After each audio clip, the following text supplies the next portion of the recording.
राधे राधे दोस्तों, आपका हमारे YouTube चैनल दिव्य भक्ति ज्ञान वेग में हार्दिक स्वागत है।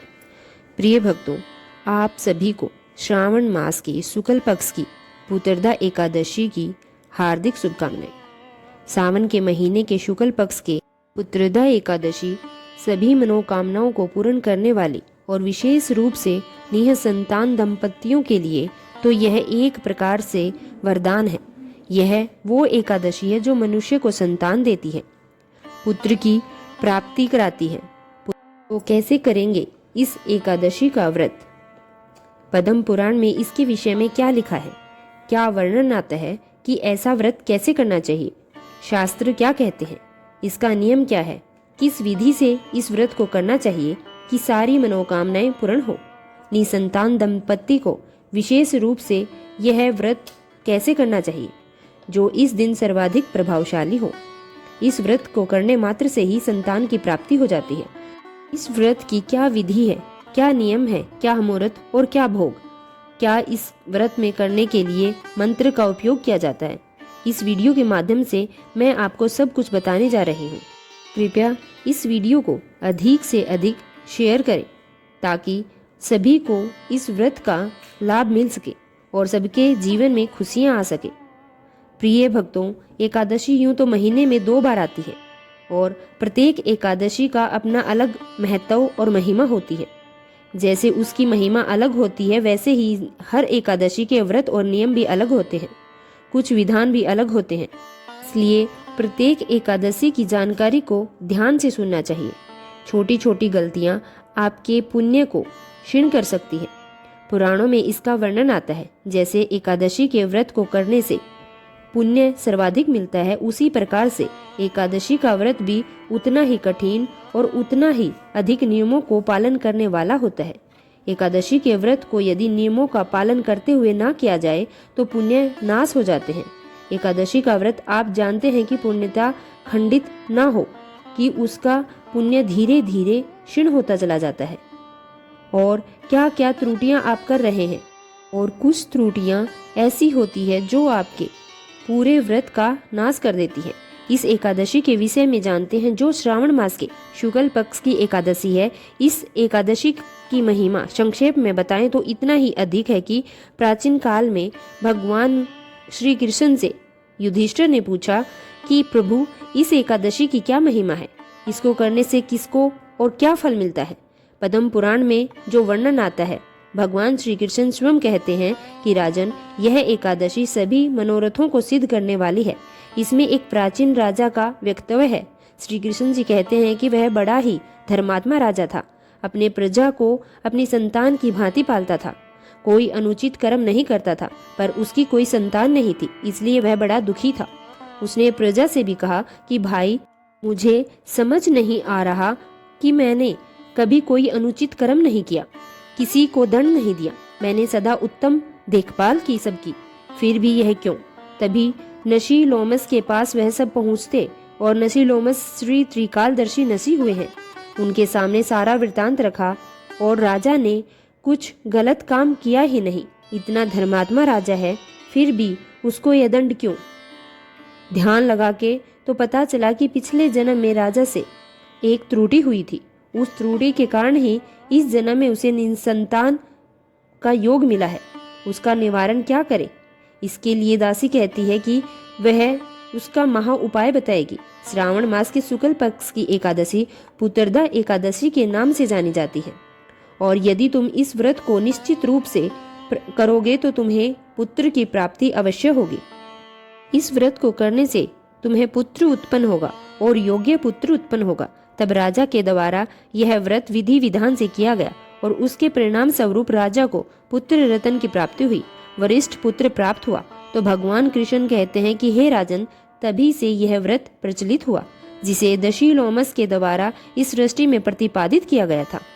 अब प्रश्न उठता है कि इस व्रत को कैसे करना चाहिए, क्योंकि इसकी महिमा को समझने से भगवान श्री कृष्ण कह रहे हैं कि यह पुत्र देने वाला है।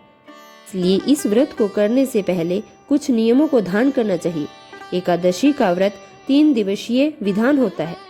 मैं सदा ही आप लोगों से ये कहती हूँ कि एकादशी का व्रत एक दिन का नहीं होता, यह 3 दिन का विधान होता है। इसमें दशमी तिथि को भक्तों को कुछ नियम धारण करने चाहिए। सबसे बड़ा नियम ब्रह्मचार्य धारण कर लेना चाहिए, क्योंकि एकादशी और द्वादशी के दिन बाल धोना मना है। इस व्रत में दशमी तिथि के नियमों का पालन करते हुए एकादशी के दिन सूर्योदय से पहले उठिए, स्नान आदि कीजिए, स्वस्थ वस्त्र धारण कीजिए।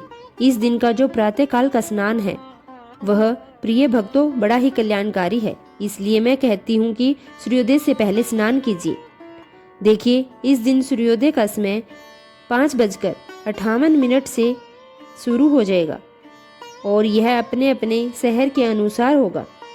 ब्रह्म मुहूर्त में स्नान करके स्वस्थ वस्त्र धारण करें और उसके बाद सूर्य पूजा इस दिन अवश्य करनी चाहिए।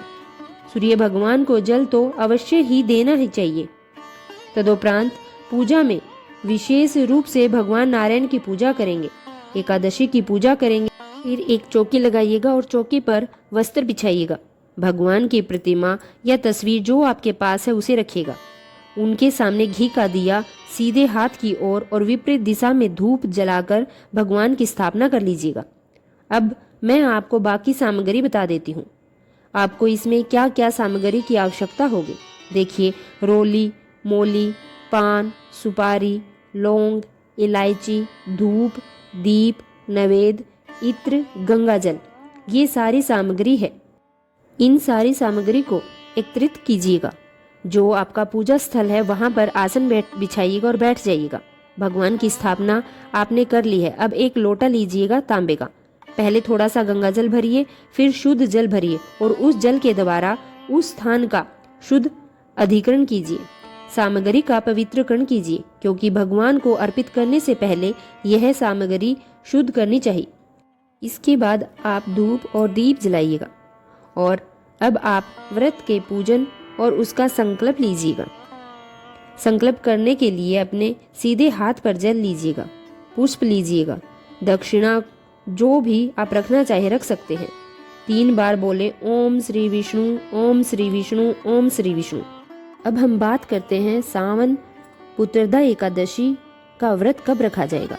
23 या 24 अगस्त को श्रावण शुक्ल पक्ष की एकादशी की तिथि जो प्रारंभ होगी वो 23 अगस्त को सुबह 2 बजे से प्रारंभ होगी और श्रावण मास की जो एकादशी की तिथि समाप्ति होगी वह 24 अगस्त को सुबह 4:18 पर होगी। इसलिए पुत्रदा एकादशी 23 अगस्त को रखी जाएगी। हरिवासर जो है वो समाप्त होगा 23 अगस्त को सुबह 10:49 पर और वैदिक पंचांग के अनुसार 23 और 24 दोनों ही दिन उदया तिथि होने के कारण गृहस्थ लोग 23 अगस्त को और वैष्णव संप्रदाय के लोग सावन पुत्रदा एकादशी का व्रत 24 अगस्त सोमवार को रखेंगे। इसलिए 23 अगस्त 2026 को जो पूजा का मुहूर्त रहेगा, विष्णु पूजा का शुभ मुहूर्त 7:32 से लेकर 12:24 तक रहेगा। ब्रह्म मुहूर्त रहेगा 4:26 से 5:10 तक और अभिजीत मुहूर्त रहेगा 11:58 से 12:49 तक। और इसी तरह 24 अगस्त के दिन का पूजा का मुहूर्त रहेगा जो ब्रह्म मुहूर्त है वो 4:27 से 5:11 तक रहेगा। अभिजीत मुहूर्त रहेगा 11:57 से 12:49 तक और विष्णु पूजा का मुहूर्त रहेगा 5:55 से सुबह 7:32 तक और 9:09 से 10:46 तक। सावन पुत्रदा एकादशी व्रत का पारण का समय रहेगा 23 अगस्त को रखने वालों के लिए।